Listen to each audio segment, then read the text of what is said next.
échanges, on a vraiment un plateau 100% masculin. C'est ça. Est-ce que vous pouvez vous présenter, s'il vous plaît? Du coup, qui êtes-vous et d'où venez-vous?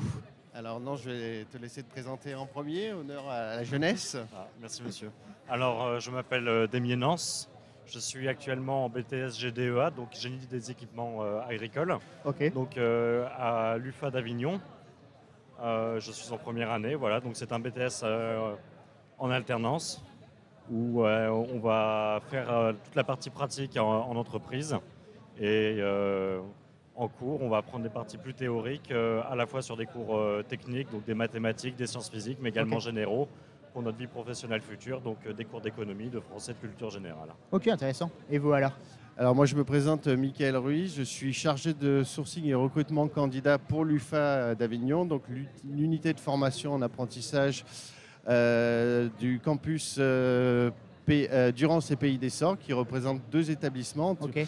Le lycée général et technologique agricole Pétrarque qui est basé à Avignon Ok. et le lycée professionnel agricole qui est basé à La Ricarde.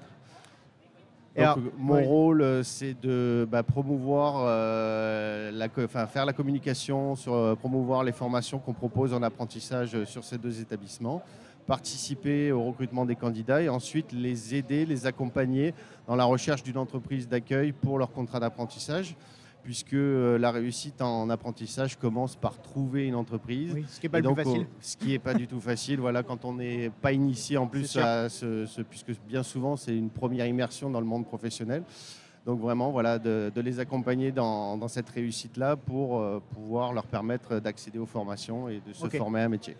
Et quel type de formation un petit peu justement est-ce qu'on peut retrouver dans cet établissement? Alors on a 2 grands pôles de formation, on va dire. La partie agroéquipement dont fait partie Nance avec le BTS, le niveau BTS. On a aussi un brevet professionnel en conduite de machines agricoles. Donc tout ça sur le lycée à Lille-sur-la-Sorgue. Et on a aussi un pôle plus orienté analyse de laboratoire, biotechnologie agroalimentaire, qui va du niveau certificat de spécialisation et BTS et bachelor sur le lycée Pétrarque à Avignon. Et donc justement, du coup, cet agroéquipement, du coup, en quoi est-ce que ça consiste en gros? Qu'est-ce qui se passe quand tu es en entreprise? Qu'est-ce que tu fais un petit peu? Alors pour ma part, quand on est en entreprise, ça va dépendre de chacun des élèves de ma promotion. Par exemple, il y en a qui vont travailler dans une exploitation agricole, qu'elle soit familiale ou alors s'ils ont débauché un contrat. Donc à ce moment-là, ils vont plus travailler avec les agroéquipements à l'intérieur, par exemple d'un tracteur, d'une moissonneuse-batteuse. Ils vont moins faire de mécanique que d'autres personnes, comme moi par exemple, où on est en concession. Donc en concession, on va pouvoir travailler sur de la mécanique, donc directement. On peut faire de la préparation, du service après-vente. Certains BTS de la 2e année, par exemple, eux travaillent directement au magasin. Donc ils sont moins dans la partie pratique dans l'entreprise. Après moi personnellement, je suis dans une entreprise familiale, donc je touche à un peu tous les secteurs, voilà, donc que ce soit à la vente, mais également à l'entretien et à la partie atelier. Et ça se passe bien? Oui, ça se passe très bien. Bon, tant mieux. Bah, c'est toujours sympa, en vrai, c'est vrai que du coup que c'est des domaines. Est-ce que vous avez quand même beaucoup de demandes? En termes de candidats? En termes de candidats, ouais. Oui, alors il y a pas mal de demandes via Parcoursup, plus les journées portes ouvertes qu'on fait.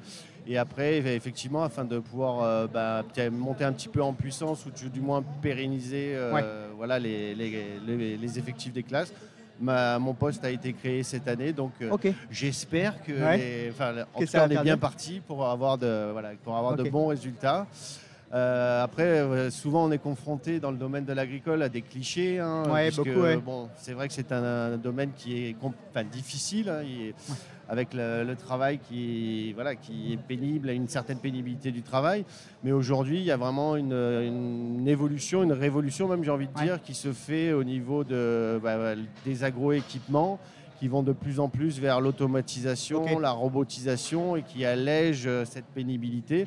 Et qui fait que le secteur évolue et que les agriculteurs et le monde de l'agriculture a de plus en plus besoin de personnel qui va être polyvalent et qui aura des connaissances sur des domaines divers et variés pour pouvoir intervenir sur les machines. C'est vrai que l'agroéquipement, du coup, je ne connais pas trop, mais je suppose qu'il est vraiment là pour ça, parce que je suppose du coup qu'on ne récupère pas du foin aujourd'hui comme on en faisait il y a 200 ans. Tout à fait, oui, oui, bien sûr. Enfin, Nance pourra en parler mieux que moi parce que moi, je ne suis pas expert.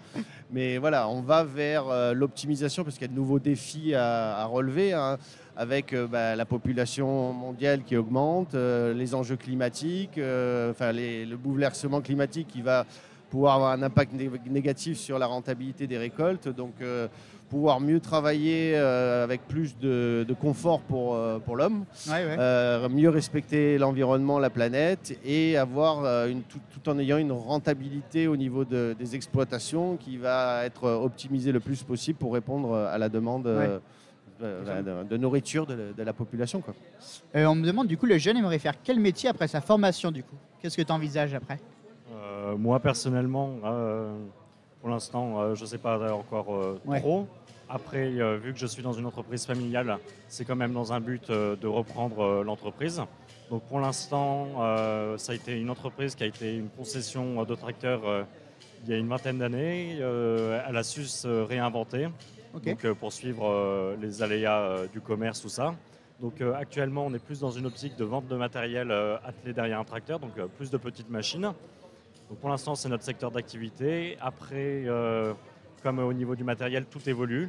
Donc, rien n'est jamais fixé. Donc on verra de quoi sera fait l'avenir, le marché, comment il va évoluer, où est-ce qu'il va falloir qu'on innove, comment s'adapter. Donc moi, personnellement, j'ai envie de reprendre un peu cette entreprise parce que c'est là-dedans que j'ai découvert ma passion, c'est en allant travailler. Mais je sais que ce que je fais aujourd'hui, par exemple, ça ne sera pas ce que je ferai dans 10 ans, ni ce que je ferai dans 20 ans. Donc, ça sera la découverte. Mais c'est vrai que, comme on le disait là justement, du coup, le métier évolue beaucoup. C'est-à-dire que potentiellement, du coup, le métier que tu feras dans 10 ans n'existe pas encore, ou ce sera sur des nouvelles technologies. Donc c'est vrai du coup que ça peut être aussi peut-être ce petit attrait du coup pour les jeunes justement. Oui, tout à fait, un métier en pleine évolution et comme je disais, voilà, c'est pas juste maîtriser un domaine, c'est savoir s'adapter. On va vers la modernisation, donc voilà, c'est pas juste savoir souder une pièce qui serait cassée sur un tracteur. Ça va être de la programmation de robots, l'utilisation de drones aussi pour pouvoir géolocaliser des points sur des parcelles, et faire que la machine puisse faire son trajet en autonomie. Et par rapport à la formation de Nance, c'est vraiment devenir un expert du domaine de l'agroéquipement. Et après, ces compétences peuvent se faire valoir soit dans des concessions où on va vendre les agroéquipements, les équipements agricoles, donc au niveau du conseil à la clientèle et à la vente, et comprendre les besoins du client pour pouvoir le conseiller vers le meilleur outil adapté à ses besoins. Ça va être aussi, en tant qu'expert, pouvoir intervenir sur une machine en cas de problème, donc du SAV, de la mécanique, pour ceux qui aiment bien mettre... C'est ça que je trouve qui est intéressant d'ailleurs dans cette formation et dans ce métier, c'est qu'il y a plein d'aspects, on n'est pas cantonné dans un type d'emploi. Donc on peut évoluer au cours de sa carrière. Et du coup, comme je le disais, voilà, la partie atelier, donc pour ceux qui sont plus techniques, mettre les mains dans le cambouis. Et il y a même la partie marketing qui est ouverte à eux, avec des poursuites d'études, bien sûr, pour se spécialiser un peu dans la communication, ou même chez les constructeurs, puisque il faut inventer de nouvelles machines. Et avec le BTS, ça leur donne une bonne base pour pouvoir ensuite... puisqu'il y a toute une partie conception sur logiciel de modélisation 3D, conception mécanique. Donc si ils veulent utiliser ces compétences-là chez les constructeurs pour créer de nouvelles machines, c'est tout à fait faisable aussi. C'est vrai que le métier avait peut-être mauvaise presse parce que quand on dit tout de suite agroalimentaire, etc., ou travailler dans les vignes, les gens ils pensent qu'ils vont passer le dos voûté et couper le pied, etc. Alors qu'on voit que justement, du coup, c'est pas ça du tout. Et en plus de ça, il y a certaines passerelles quand même. Du coup, comme on le disait, on peut travailler très bien aussi bien dans la mécanique que dans le pilotage de drones, etc. Donc aujourd'hui, c'est un métier qui est riche et dans lequel on peut en plus de ça évoluer. C'est vrai que c'est toujours important du coup pour les jeunes, on le disait, commencer peut-être en tant qu'apprenti, après reprendre un domaine ou reprendre une entreprise. C'est toujours intéressant pour un jeune de savoir qu'on peut évoluer dans ce domaine. Oui, tout à fait. Et puis, alors moi, je suis plus vieux, mais je l'ai vécu. À 20 ans, on n'aime pas les mêmes choses qu'à 30, qu'à 40, et avec aussi les contraintes familiales, etc. Donc, les envies, les besoins changent. Donc cette formation est intéressante aussi, je trouve, sur ce point-là, parce que au début, je peux être à fond sur la mécanique, m'éclater là-dedans, ou faire du SAV avec mon véhicule personnel pour intervenir dans les parcelles et sur les exploitations agricoles. Mais peut-être qu'à un moment donné, ça va moins me plaire, ou mon environnement personnel va être plus contraignant pour pouvoir m'épanouir là-dedans. Donc je peux me rabattre en concession pour du conseil, de la vente, ou d'autres évolutions vers le pilotage de drones, des spécialisations entre quelque sorte. Bon, écoute, Nance, du coup, on se retrouve dans 10 ans. Peut-être que finalement, du coup, tu seras pilote de drone et que tu seras plus là-dedans. Écoutez, en tout cas, du coup, je vous remercie pour votre Avec grand intervention. plaisir. Merci à vous. Je vous souhaite une bonne fin de salon. Merci. Et puis, bonne continuation dans tes études. Merci pour cette interview et bonne continuation à vous. Merci beaucoup. Bon salon.